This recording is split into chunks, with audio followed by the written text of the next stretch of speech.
All right, I'm with Dr. Chris Gonzalez from Lipscomb University. Chris is the program director at Lipscomb in the Marriage and Family Therapy program. Chris is also a friend and a colleague. He was here at the University of Minnesota years ago, graduated with his PhD here. He's from Minnesota, stuck down south where the weather's always great. But we're so glad to have him here today. Hey, Chris, tell us a little bit about yourself, how you found your way into family therapy. Yeah, Steve, thanks for inviting me into this conversation. I got interested in marriage and family therapy. I first heard about it as a profession when I was an undergraduate uh, English major. Okay. Um, and it really resonated with me in a way different than like psychology or counseling. Those are things I'd heard of before. Um, but it resonated with me as joining things that I really cared about, which was, I'm 21 years old at the time. Um, Marriages and relationships were things I really cared about. And, like a lot of people who get into the profession, I cared about these things because I wanted to help people. Um, and but a lot of the motivation for me to want to help people, of course, arose out of my own situation. My um, parents' marriage had a lot of conflict in it, and when I was in college, ended up in a divorce. I saw how myself and my siblings responded to this. We all were different. My older brother was an externalizer, and so he responded in that way to their conflict and subsequent divorce. And I Mhm. was an internalizer. And my younger sister was an achiever. And so we each kind of did our own thing uh, in varying levels of health.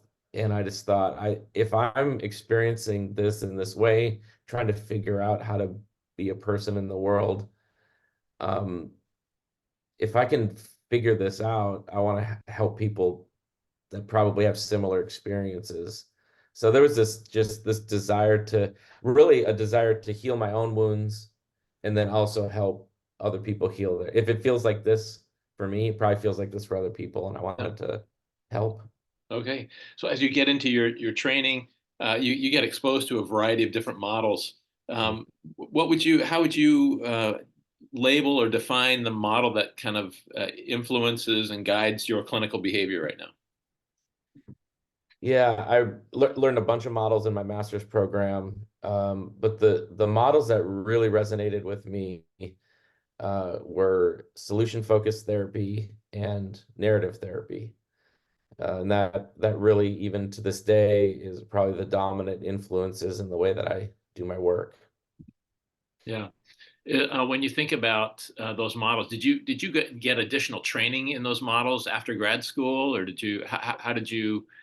I mean, you get exposed to them, then how do you develop an interest in Mm. practicing from those models? Yeah. Um, Once I learned them in my program, I started to, try to use them Yeah. under supervision. And then after I graduated, um, I I got a supervisor that was trained in the Milwaukee, brief therapy. His name's Dale Hawley. He's great, was great supervisor. And so I had a supervisor who was well trained in solution focus, brief therapy, and from the best, Yeah, and the originals. was conversant in that and able to give me some guidance in that. And then and I had another supervisor who was really had a lot of Milton Erickson influence. Oh, okay. His name's Lou Moore, and so we would in supervision kind of go into Erickson mode sometimes, and and so there's just a lot of solution focused, a lot of Erickson influence in the solution focused approach.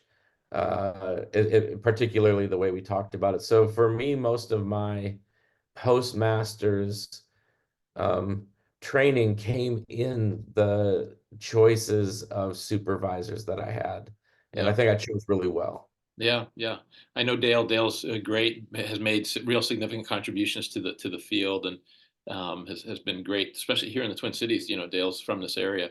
Um, tell me about an intervention that you use typically with your relational clients, Sure. and if you can give us an example of how you rolled it out, how it lands on clients, what impact does it have? Yeah, yeah.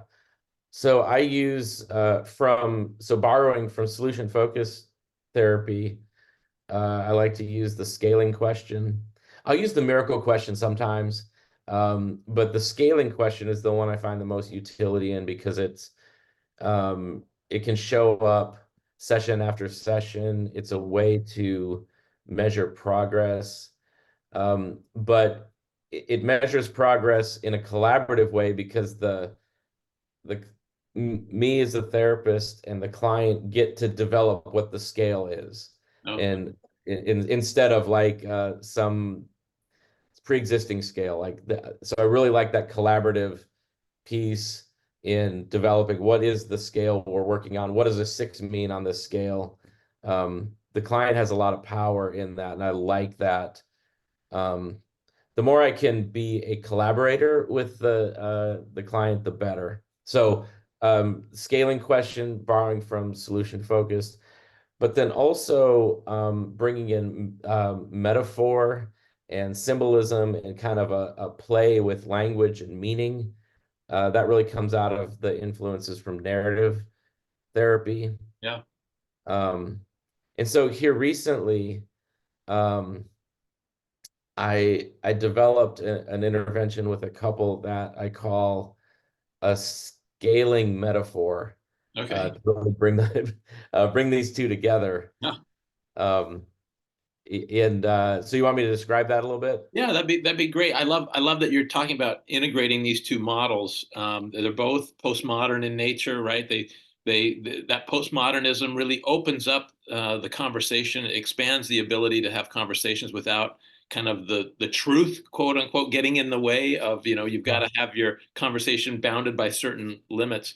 So you're blending these, and a lot of the students who are watching this, a lot of people who watch this, they're also trying to figure out how to meld models because that, you know, like there's something about Bowen that's attractive to them, but there's the pieces that hold them back, and then they see this other thing over here and they want to try and meld. So I think any example of how you melded these two concepts or interventions from two different models is really helpful.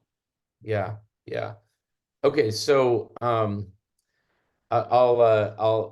use fake names, of course. Billy Bob and Susie Q are the Those are really not fake names from Nashville, though, yeah, right? right. Not the names of my clients, but they're the placeholder names I use for every single couple that I ever talk Okay. about. Billy Bob and Um, Susie Q. Billy Bob and Susie Q. This is a really challenging case because there's infidelity involved. Um, uh, Susie Q discovered that Billy Bob had cheated, and it was pretty devastating to this couple. Now, I had been working with this couple a little bit prior to this discovery, so this was happening in while therapy was happening, Yeah. Okay. and of course therapy took a pretty significant turn at that moment, and that became the focus of our work. Um, so in infidelity cases where the couple has at least initially decided they're going to try to work it out, um, I start with a metaphor of a roller coaster because there's often just a lot of ups and downs. Um, and so that usually resonates pretty well with each member of the couple. But when we get just a little bit further in, and I can tell that it looks like they are gonna really do their best to work this out, and nobody's ditching the relationship, even though there's a lot of uncertainty. I use this scaling metaphor of sometimes a relationship is like two people sitting next to a lake, and every time they have a decision to make or a problem to solve, it's like it's taking a rock on the shore and throwing it into the lake. And they've got this task to do. They're able to do it. It'll feel good once they do it. And sometimes it's, one partner's sole responsibility to throw the rock in, and sometimes it's the other partner. And sometimes they need to know what well, what are you talking about? And I'll just say, well, sometimes it's a simple decision about how to spend money or whatever. Most rocks are easy. Some some rocks take two people, and you got to work together to throw. It's a little bit heavier, maybe, or both your names are etched in the rock, and it's both of your responsibility to do the thing. So I kind of set that framework, and most times it's pretty easy to kind of get this metaphor. And then I say what's happened is a dump truck just backed up and unloaded a whole bunch of stones, a whole pile of them. And it's overwhelming to look at, because you got to get all these stones into the lake. And questions come up. Whose stone is this? Whose responsibility is this? And how to and all sorts of questions come up. So with this couple, they really resonated with that. And Billy Bob looked at Susie Q and said, "Is this what it's like for you? Does it look like an overwhelming task?" And she, in tears, said, "Yes, yes, it exactly feels like that." Mm. And he said, "Does it feel like it's all your task?" And she said, "I feel like it's all my task, but it should be yours." Mm. And so they were able to really start to resonate with this. And now they're able to talk about these stones, which represent a whole bunch of challenges that they have in front of them if they're going to make this thing work. But it's easy to talk about a stone. It's the stones are an easier on-ramp than talking about the actual things they represent, which they can get to. But sometimes they just want to stay at stones. So the way this is scaling, so Yeah. that's the metaphor. Yeah. The That's way great. this is scaling is that the pile is finite. The pile of stones is finite, and they can very clearly say, here's a few things we did. Here's something I did. Here's something, my partner did. And then I can refer back session after session. Hey, what's the status of the pile? How big? Is it the same size as last time, or is it a little smaller? And so this assumption and solution focus therapy of little changes produce big changes. I can ask questions of the status of the pile of stones pretty easily, and they know intuitively whether it got smaller or not. They can also know whether a second dump truck showed up, right? Like they can use these metaphors pretty easily, and I find it easier to talk about stones and then what the stones represent than just jumping right into the most painful thing either of them has experienced. So would it be maybe not uncommon for someone to sit down and start a session and say, I've got kind of a larger rock to talk about today, right? That kind of a thing. Yes. They lead with the metaphor. The metaphor is kind of always working on them. And then you can watch that pile shrink or get bigger or stay the same, right? That's the scaling part, right? Yep. Yeah. Yep. In fact, Susie Q said, she said, I've thrown a bunch of stones in, but I've uncovered one that's so big and heavy I can't move it. Uh-huh. And so then we got, okay, so is there anything etched on this stone? What does it say? It without having to even imagine, she said, I know exactly what's on it. It's this, da da da da da da. And so she told me all of that. And her question was really, um, I mean, the biggest stone is why? Why did this happen? And it's like, okay, that's a big one. Big one. Yeah. And and she said, I can't move it without Billy Bob. Billy Bob's got to pick this one up. I will pick up as much as I can, but he's got to pick it up too. Uh-huh. And Billy Bob said, wow, that is the heaviest because what I want to say is I'm an idiot. I'm stupid. But she said that's I understand. I get that, but I think there's more. Yeah. And he says, I know there's more, but I'm afraid to say it. Yeah. Wow. So now we're getting into something Billy Bob is discovering about himself that's really, really hard. Hmm.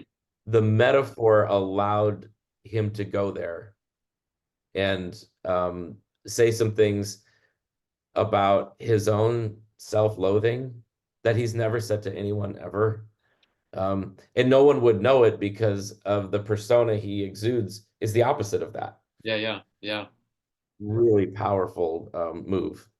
Yeah, and so it sounds like you introduced this early on. The truck comes Yeah, and dumps all these stones, and then now you've got that throughout the course of your work with these two. yeah, Yeah. yep. And it's funny, one of my questions is, well, how does this intervention, how does it land on the clients? I mean, obviously it landed well because when you introduced another layer of the metaphor, is there something etched on this stone? She was right there, like, yep, this is what's etched on it. And you could probably do that with, the texture of the rock. Is there moss on the rock? Is there, what does the moss represent? You could just really build that metaphor especially Oh if you've got yeah. clients who are visually oriented or kind of can speak in that metaphoric language. That's really incredible. Another way I was able to use it is it's really common um, in infidelity that I'll just say the injured partner, the injured part will have just like it seems like an unending flow of questions um, about motive and details and it's overwhelming for that person to ask those questions, but it's also overwhelming for the other person to hear them, particularly if the question sounds like a repeat. Like I've already answered, I've already apologized for that. We already And we already so, we already threw the stone in the lake. yes, How did it get um, back into the pile? yeah. What I can say is sometimes the same thing's etched on a bunch of different stones. And she still has to, even though it's the same thing, it's a different stone. Uh, And for her, she's making progress, even though it doesn't feel like it. yeah. And so the pile got smaller, and she said, "Yes, that's exactly right. I'm not throwing the same stone in. I'm throwing different stones with the same word on it, and it's getting smaller." And that gave him some hope that he wasn't going to be for the rest of their whole relationship having to apologize every day for the same thing. It gave Yeah. him hope that at some point, the rocks will be gone. Yeah.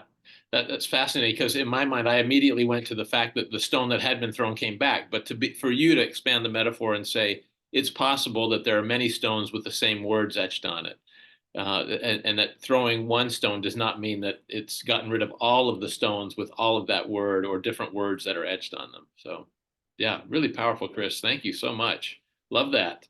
And I And think, then a thing I can do with that too is say, some of these stones are like these little geodes that have a crystal inside. You can't see oh, it. It looks like a regular stone on the outside, but And I said, some of them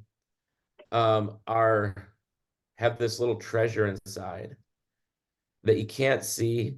Um, but what it is, when she throws yet another stone and asks another question, um, the treasure is that there's trust. It's a little tiny unit of trust, but what she's trying to do is trust you against how much she's hurt. That's what she's accomplishing in doing this. So when you hear her ask this question over and over again, number one, she's making progress, but number two, some of like these have these little treasures in them, and it's trust. And she's trying to build trust back. It's the only way she knows how to do it. Mm-hmm. And so again, that gives him hope. He can, in that, another solution focused is a reframe, right? So it reframes what feels like an attack and turn it into a bid for trust. Yeah, great. Chris, thank you so much. I love how you're melding these two worlds, the narrative and the solution focus. You're also melding them within that same kind of universal paradigm of postmodernism, right? Sometimes harder to meld a model that with one foot in a modernist world where there are absolutes like attachment, differentiation, these kinds of things like Bowen and some of the other attachment-based models, and these more postmodern theories. So I love how you're keeping it all within a certain paradigm. Do you have any words of advice for people who are thinking about becoming family therapists or those specifically interested in this model, the models that you're talking about? Yeah. So I was talking with someone the other day about therapy, mental health, and this person said, a couple decades ago, the cool profession to get into was becoming a lawyer. And they said, I think those days are gone. I mean, we still need good attorneys, but there's a glut. I think the new it profession is mental health. And I took that in two ways. One was, it's like, I think you're right. I mean, I think our moment, um, mental health has the highest profile it's ever had. The need for excellent therapists has never been greater. So I felt good about that because I think it's right. But I felt bad about it because I didn't want people getting into therapy just because it's the cool thing to do. So I really think that, a passion for helping people, and sometimes uh the people around you have already identified you as the safe person um, that maybe has some wisdom or listens really well or just cares a lot. And they've already identified you that way. That may be an indicator that this could be a uh, good field for someone.